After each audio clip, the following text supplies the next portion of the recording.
Bien, bueno, la charla de hoy va a hacer referencia a un departamento del sur de la provincia de Mendoza, el departamento de General Alvear. Este departamento tiene una característica ambiental desde mi punto de vista muy destacable, la que se vincula con la formación ambiental del desierto del Monte. En este lugar, las investigaciones arqueológicas en general no han sido muy intensas, si bien se remiten a tiempos bastante antiguos, su desarrollo no generó mayor interés, sobre todo en la última parte del siglo XX, y mucho menos los aspectos vinculados con la arqueología histórica. En este caso, entonces, nos vamos a referir a un trabajo que desarrollamos con un importante aporte de la profesora Samantha Mateo y el licenciado Emiliano Araujo, quien en su momento comenzó a desarrollar bajo nuestra dirección su proyecto doctoral, pero bueno, tuvo que abandonarlo a mitad de camino, pero dejó realmente un avance en esta investigación conjunta que desarrollamos entre estas tres personas, con el apoyo fundamentalmente de los miembros del Centro de Investigación Ruinas de San Francisco de la ciudad. El tema que nos ocupa se relaciona en gran medida con, en términos históricos y cronológicos, con lo que representa el proceso de desarrollo y consolidación del Estado-Nación en la segunda mitad del siglo XIX y en lo que se conocía como la frontera sur. Esta frontera sur atravesaba desde provincia de Buenos Aires, pasando por la actual provincia de La Pampa, Córdoba, San Luis, hasta Mendoza, hasta llegar a la cordillera, tuvo una línea de frontera que se entiende como tal aquel espacio en el cual llegaban los dominios y el avance de la sociedad occidental y entraban en pugna con las ocupaciones indígenas que persistían aún luego de haber pasado prácticamente 2 siglos, 3 siglos de dominación colonial hispánica, y que entraban de lleno hacia la segunda mitad del siglo XIX a una nueva etapa de conflictos, una etapa de conflictos signada por el mantenimiento por el que luchaban estas identidades culturales de origen indígena y lo que representaba el Estado-Nación como un nuevo orden que se asociaba, casi en términos de sinónimo, al progreso, que impulsaban estos estados y que en definitiva veían al indio como un proceso, como una rémora, como un elemento retardatario. En ese contexto, en el sector, aquí tenemos la cordillera de los Andes, aquí tenemos la localización aproximada de la ciudad de Mendoza, y aquí tenemos el río Diamante, y en este sector que estoy marcando con el cursor es donde se habría ubicado una de las fortificaciones con las cuales el Estado-Nación que recién mencionaba buscaba controlar ese espacio de frontera. Ese espacio de frontera desde época colonial había avanzado aproximadamente unos 150, 200 kilómetros en relación a la etapa colonial en este periodo. Así, el Fuerte Nuevo del Diamante hay que entenderlo entonces dentro de este proceso de construcción de una idea de frontera,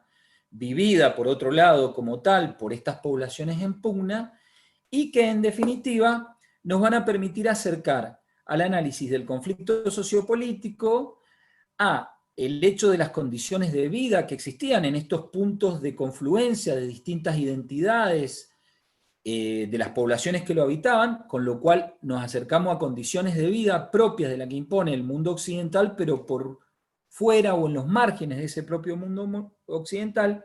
y en vista de que, como decía al comienzo, se trata de un espacio de conflicto, nos ayudará a entender la violencia interpersonal. En este caso, entonces, también hay que tener en cuenta que en términos territoriales no debe entenderse al fenómeno del Fuerte Nuevo como un elemento aislado en el territorio, sino como parte de toda esta línea de frontera que llegaba desde la cordillera de los Andes hasta el Océano Atlántico, e incluso del otro lado de la cordillera tenía las particularidades de enfrentamiento entre el Estado-Nación, en ese caso chileno, y las propias poblaciones mapuches.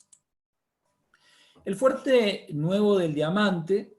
en concreto, fue una estructura militar, bélica, que funcionó en ese sector sureste de Mendoza entre los años 1863 y 1883, teniendo un rol muy activo en los episodios de las luchas civiles que se dieron en la época. Este emplazamiento, de hecho, va a protagonizar una interacción desde el punto de vista social e interétnico, pero que a su vez va a estar atravesado por los conflictos políticos y los episodios de la violencia que hay en el enfrentamiento propios de este lapso de conformación de una identidad nacional, que hay que decirlo, fundamentalmente está orientada y, digamos,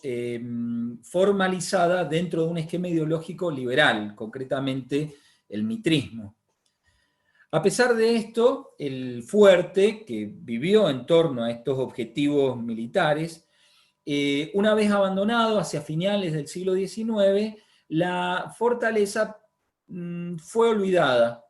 Y no solo fue olvidada en términos de su materialidad, sino que desapareció prácticamente de los relatos historiográficos regionales. En este caso, hay que decir que el proceso de desarrollo del Fuerte Nudo del Diamante se da en un contexto en el cual, según Oslak, en un trabajo del año 1997, ha planteado que el 50% de los presupuestos del Estado-Nación fueron abocados al equipamiento y mejora del ejército. Hay que tener en cuenta que no solo se estaba luchando por expandir esta frontera interna, sino que también existían una serie de conflictos con el exterior desde hace un tiempo, sobre todo en términos regionales, en el sector de Paraguay, Brasil, etc. El Fuerte Nudo del Diamante, en cuanto a su construcción, se atribuye al coronel Manuel Olascuaga en su planificación para reforzar la línea de las fronteras cuyanas hacia 1861 y al comandante de fronteras, Pablo Irarrázaval, que en la fundación y construcción del emplazamiento. Hacia 1863 estaba habitado por las tropas del 1º de Caballería de Línea, y el sitio escogido fue, como se veía en el plano anterior, el sector de la Pampa de la Varita entre los ríos Atuel, Salado y Diamante. Esto se relaciona con una investigación que desarrolló justamente Carlos Villegas, una personalidad destacada del departamento de General Alvear, que fue quien dio originalmente con los restos del fuerte a principios de los años 90 y con quien nos conectamos en aquellos años a los fines de llevar a cabo un proyecto que terminó cristalizando, como decía al comienzo, gracias al aporte de la entonces, hacia 2015-16, directora del Museo Salvador Calafat, Samantha Mateo, y que nos permitió seguir con estas investigaciones. Así entonces, entre los antecedentes tenemos a los de Carlos Villegas en la década del 90, los trabajos de prospección inicial hacia el 2015. Allí ya se trazaron proyectos que apuntaban a ir hacia la línea de trabajo que les he planteado anteriormente, donde el objetivo es entender el desarrollo de este fuerte dentro de lo que se conoce como una perspectiva arqueológica del conflicto, donde, bueno, la línea de fronteras respondía al objetivo del ordenamiento político territorial que involucraba a nuestro Estado-Nación, Argentina, dentro de una economía local con un orden y una división internacional del trabajo, por lo cual había que garantizar el territorio, que era el objeto de la riqueza, en función de la disputa con las poblaciones originarias que venían luchando por el sostenimiento de su existencia en ello. Allí, bueno, acabo de remencionar los objetivos, es como se apuntó el relevamiento, por un lado, de los análisis de documentación y por el otro lado las campañas arqueológicas cuyos resultados preliminares voy a presentar en este trabajito. Bueno, entre los antecedentes tenemos ahí a Carlos Villegas, que como decíamos detectó el sitio, que en principio también habría demostrado en cuanto a la existencia de una estructura arquitectónica a partir de algunos elementos como adobes y elementos de balística. No obstante ello, nos parecía importante realizar análisis tipológicos de estos materiales, fundamentalmente estos restos de armamento, como esta pistola del sistema Lafayette, y distintos elementos como perdigones, etcétera, que él localizó. Ahí tenemos una imagen del Museo Salvador Calafat y el equipo de trabajo con el cual emprendimos la segunda temporada de excavaciones. De estos trabajos iniciales arqueológicos, para que se den una idea, la desarrollamos combinando los esfuerzos de ese Museo Salvador Calafat con los que llevamos adelante en el Centro de Investigaciones Ruinas de San Francisco en la ciudad de Mendoza. Y allí desarrollamos el traslado, gracias al apoyo de la Municipalidad de General Alvear, de nuestro equipo hacia el sector donde se encontraba el Fuerte Nuevo del Diamante. Los trabajos iniciales entonces consistieron en el desarrollo de prospecciones para volver a localizar los restos de este fuerte que había sido mencionado, identificado por Villegas. Allí entonces, en ese ambiente propio del desierto del monte, fuertemente vegetado, con formaciones eólicas, pudimos ir detectando restos que se vinculaban a una arquitectura propia del siglo XIX con elementos como ladrillo o adobe que apenas emergían en algunos sectores de la superficie, llevándonos, aquí vemos la dispersión, llevándonos, en este caso Emiliano Araujo, lideró un proyecto de relevamiento a través del sistema de drones que permitió generar una topografía y observar en el cuadrante donde se habría ubicado el sitio arqueológico una serie de rasgos estructurales que empezaron a dar indicios de la posibilidad de la existencia de esta estructura arquitectónica con ciertos niveles de conservación e integridad interesantes para avanzar en la investigación. Aquí se pueden observar los primeros resultados de esos relevamientos. Ampliando, se observan líneas que nosotros interpretamos como posibles restos de muro que no percibíamos tan claramente en la superficie, sino era por la distribución de objetos, pero que al elevarse con el dron permitió diferenciar una compactación, una coloración, diferencial del sedimento arenoso y plantear la posibilidad de llevar a cabo excavaciones que además integraran dos sectores que podían pertenecer a este espacio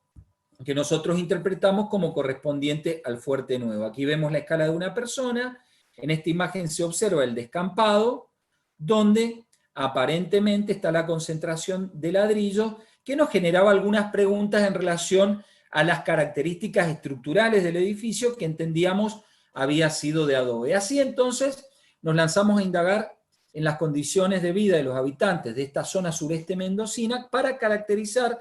el conflicto que se habría desarrollado en la segunda mitad del siglo XIX a través del estudio de las líneas de evidencia de este emplazamiento fortificado, sea por la documentación escrita o por la evidencia material. En el caso arqueológico, queríamos reconocer, como venía planteando, elementos constructivos y arquitectónicos que remitieran a las características tipológicas que tenían estos fuertes que ya han sido profundamente estudiados en el sector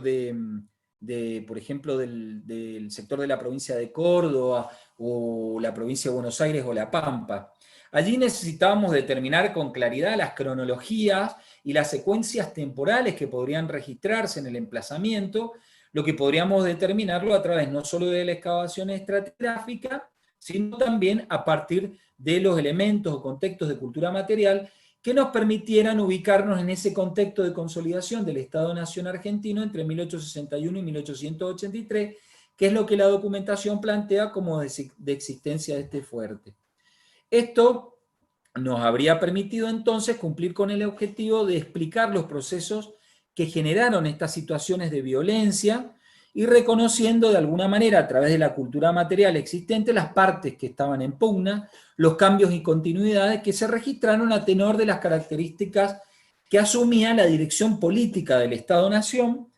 y a su vez entender cómo toda esta orientación política macro y este objetivo de construcción del Estado-Nación dentro de una política liberal iba a caracterizar un modo de vida que en nuestro caso nos interesaba comparar con contextos sincrónicos correspondientes al siglo XIX que estábamos excavando en la propia ciudad de Mendoza.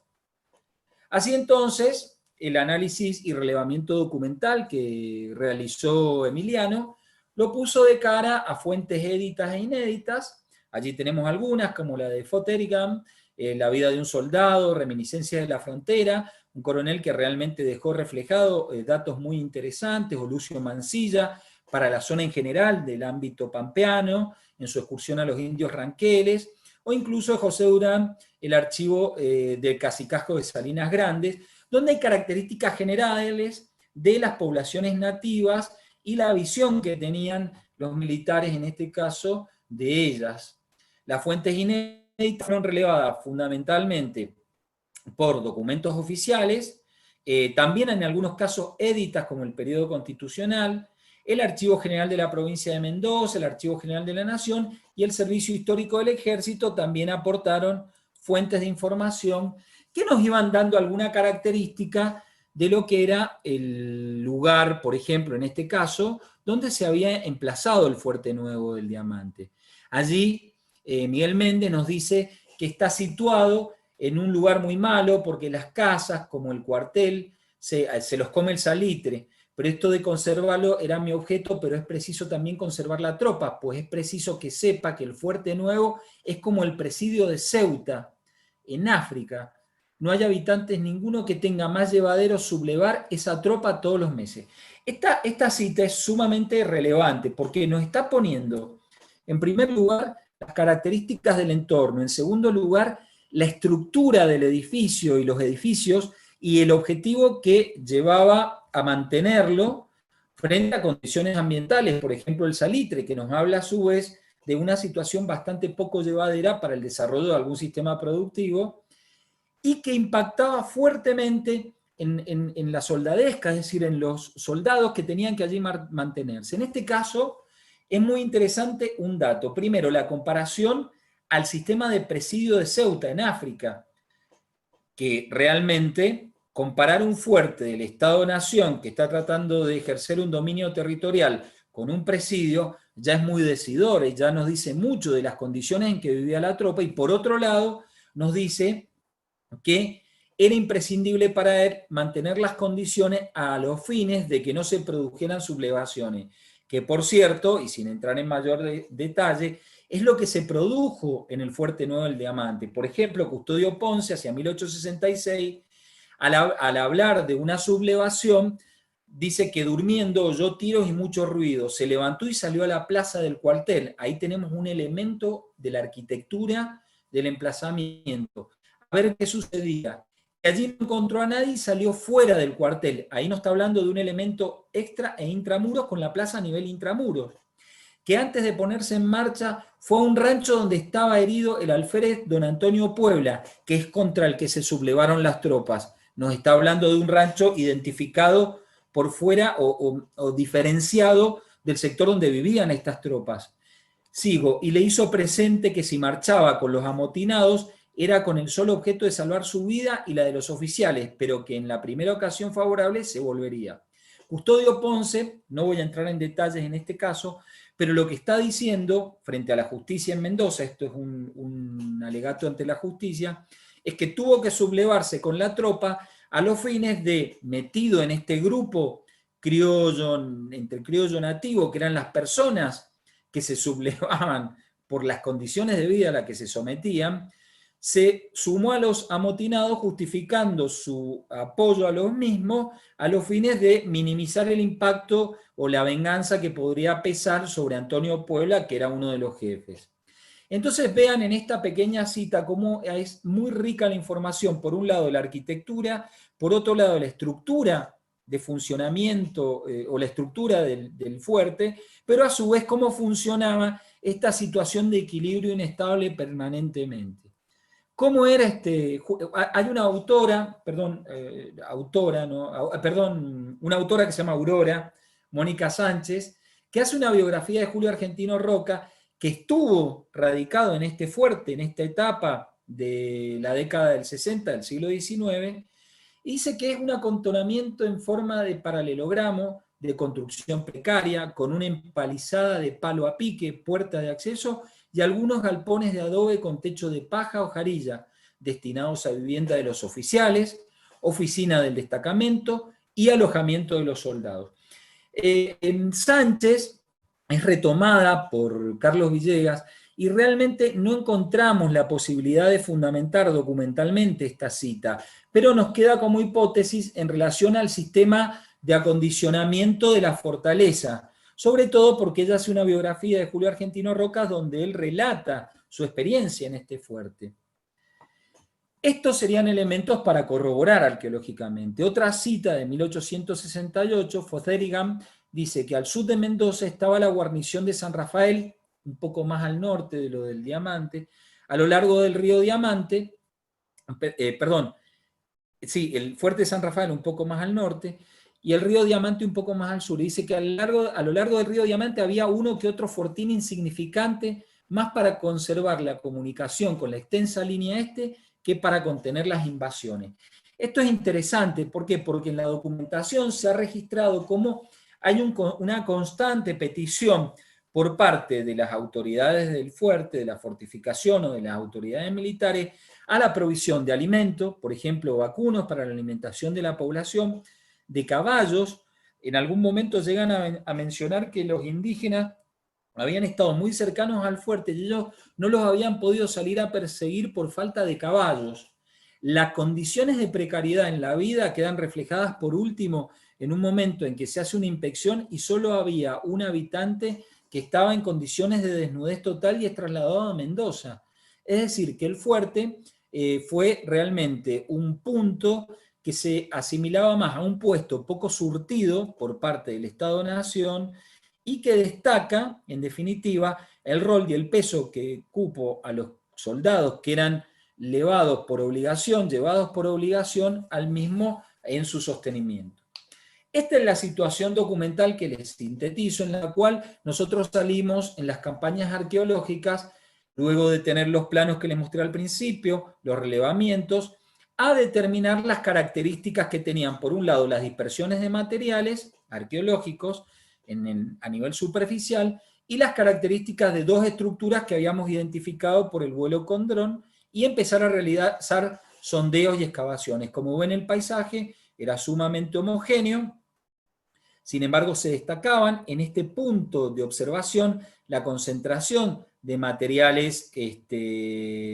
constructivos, y es donde se llevó adelante este proceso de sondeo y excavación que nos arrojó resultados muy positivos en esta primera unidad de 4 metros cuadrados. Allí se puede observar la detección casi en superficie de un muro de adobes con un estado de integridad que lo elevaba aproximadamente unos 40 centímetros por debajo de lo que detectamos era un piso de baldosas aladrilladas propias de la época del siglo XIX. En la prospección superficial pudimos complementar los datos elaborados a partir de la cartografía con dron con la ubicación y la topografía relacionada en el terreno y ver cómo se correlacionaban las estructuras que habíamos percibido superficialmente a nivel arqueológico y complementarlo con una prospección intensiva que realmente fue construyendo círculos en torno a el punto central de las ruinas del fuerte, que ya lo podíamos definir como tal, y hacer un levantamiento de materiales en un ámbito cuya visibilidad variable entre muy buena en espacios sin vegetación a muy mala, donde el monte realmente lo cubre todo. Esto nos permitió tener ya una expectativa para la segunda campaña en el 2017, donde profundizamos la recolección superficial, pudiendo determinar una dispersión de 4.000 metros cuadrados del sitio arqueológico y llevar adelante una ampliación de los sondeos de excavación, en el caso del sondeo 1, considerando el módulo de habitaciones de 4 por 4 metros, llevando la que había mostrado anteriormente, 4 kilómetros al este, y detectando con precisión, realmente la modulación sirvió, otra vez el muro de adobe, y en este caso pisos de baldosas rectangulares, no cuadrangulares, como veíamos en el sondeo realizado, en el sondeo 1 en la primera campaña, por un lado y otro del muro de adobe, permitiéndonos establecer la posibilidad de existencia de habitaciones separadas, estilo cuartel, como se han registrado en otros puntos del país. En el caso de la estructura 2, de ladrillo, avanzamos en excavaciones, realizamos un análisis de dispersión de los ladrillos, que en este caso caracterizaban esta construcción, algo muy interesante, porque nos muestra una diferenciación en ese sentido. Vimos que correspondió a un evento destructivo en el cual la acumulación de los ladrillos fragmentarios descansaba sobre un piso de baldosas cuadrangulares que nos daba la pauta del sistema diferenciado de edificación, en este caso entre lo que habíamos localizado en las habitaciones de adobe y esta que realmente aparentaba ser de ladrillo a partir de la demolición que habíamos sacado. Allí podemos ver el proceso de registro y documentación. Ahí están excavando Samantha, ahí está Vanina Porta, ahí está Florencia Francalancia, con un documentalista que pudimos llevar adelante una documentación en este caso, y descubriendo el momento exacto en que el piso que estábamos encontrando, a partir también de una modulación, nos llevó a detectar el ángulo de la habitación. Acá se ve parte del muro de ladrillo, con orientación norte-sur, este-oeste aquí, y los restos entonces de lo que era la habitación que nosotros atribuimos. Acá se ve la continuidad del muro, que forma ángulo, y los restos de ladrillo que se depositaban sobre el piso de baldosas. Entre los elementos, rasgos muy significativos como improntas de poste, que nos da cuenta de que además de la construcción existían galerías que sostenían techos probablemente de rama, de jarilla. Aquí tenemos algunos elementos que aparecieron como parte de un estribo, en este caso de bronce. Botellas, fundamentalmente de bebidas alcohólicas, en este caso un pico de una botella de vino propia del periodo de 1860-1870, lo que ya nos acerca al contexto de ocupación del fuerte. Así entonces, ya para ir entrando a los resultados, pudimos identificar documentalmente esa serie de edificaciones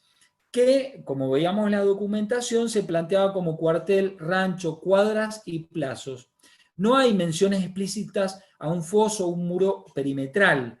pero a nivel arqueológico se reconocieron al menos sectores vinculados a un posible foso por el lado externo del muro de adobe y sector de estructuras habitacionales con la existencia de lo que se refiere a baldosas de cerámica. En torno a estas estructuras justamente aparecen concentraciones de lo que pueden haber correspondido a eventos de destrucción de lo que son los ranchos. El material recuperado se encuentra en proceso de análisis, pero existen, por un lado, cerámicas, losas fundamentalmente del siglo XIX, elementos de vidrio, elementos metálicos muy vinculados al armamento y arqueofaunas que están vinculados con la alimentación. Lo significativo es que no aparecen por el momento ningún elemento propio de la tecnología lítica indígena ni cerámicas indígenas. Esto consideramos que es muy importante porque nos está dando cuenta y nos está marcando la pauta de cómo se vivía en términos de cultura material en el interior del puente, ahí vemos, del fuerte, perdón. Ahí vemos un detalle del muro con los ladrillos colocados de cabeza. Allí volvemos a mostrar este muro de adobe que jalona o que divide, perdón, los dos pisos, y algunos elementos de la cultura material como el que mostré recién, un estribo que fue realmente significativo. Elementos también detectados fundamentalmente en la etapa que trabajó quien nos antecedió, con botones militares, algunos de los cuales están claramente identificados en el periodo en cuestión, que corresponde a esa segunda mitad del siglo XIX, y elementos propios del menaje, cucharas, restos de tenedores, que formaban parte de los utensilios con los cuales se vivía en el puente. Allí entonces tenemos que por un lado a nivel arqueológico se van a relevar estos elementos de la cultura material, pero también se van a relevar elementos como proyectiles detonados o sin detonar, municiones tipo Minié, la Fouché,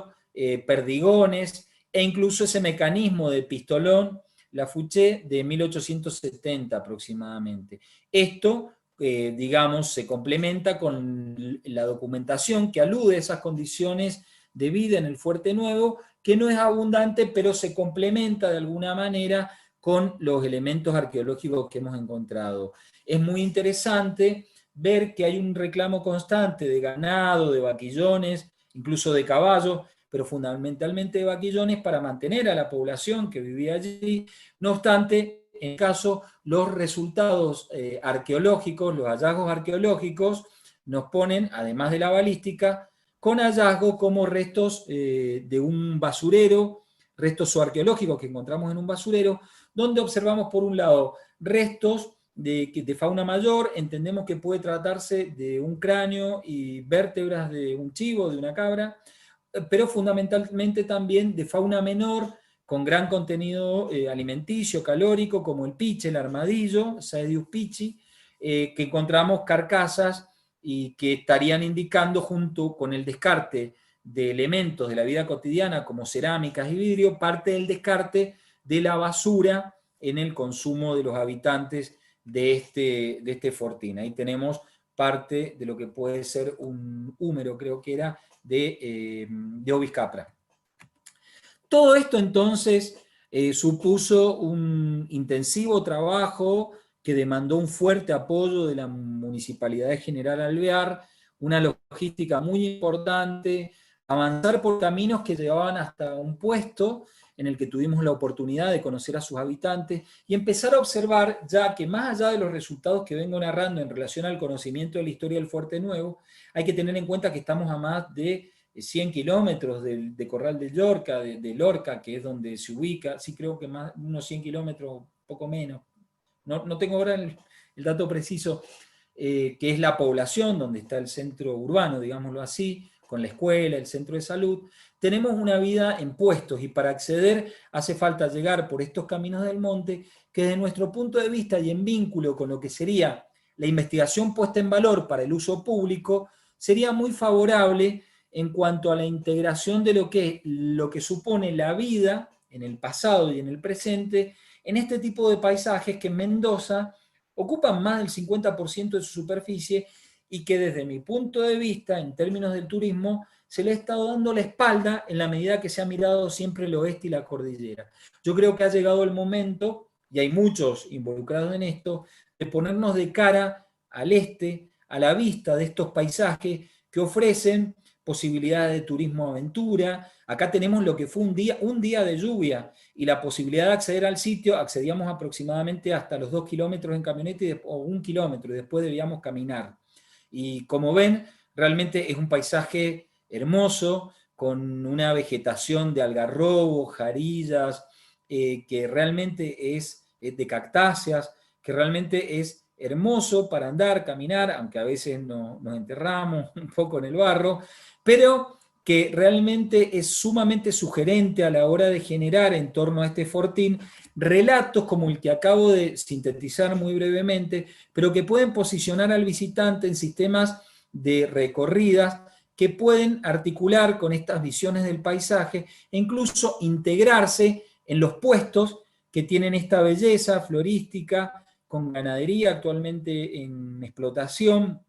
con construcción vernácula e incluso con sistemas que nos ponen de cara a las prácticas culturales y lo que supone la vida en estos ambientes considerados, entre comillas, como desierto, donde todas estas ofrendas a santo aparecen en medio de este monte prácticamente inexplorado, demostrándonos la presencia de sistemas de creencia que vinculan fuertemente a los requerimientos de la vida de las personas en su cotidiano con las inclemencias de la vida allí. Creemos que esto ofrece un potencial inagotable para digamos, para los proyectos turísticos en la medida de que podamos ponerlo en valor e integrar a esta población que, hay que decirlo, es maravillosa, es una población que siempre está dispuesta a ayudar, a ofrecer sus tortitas, nos esperaban con tortas fritas para apoyar el trabajo que en este caso a nuestro equipo tanto le sirvió. Con esto entonces me despido, les agradezco mucho.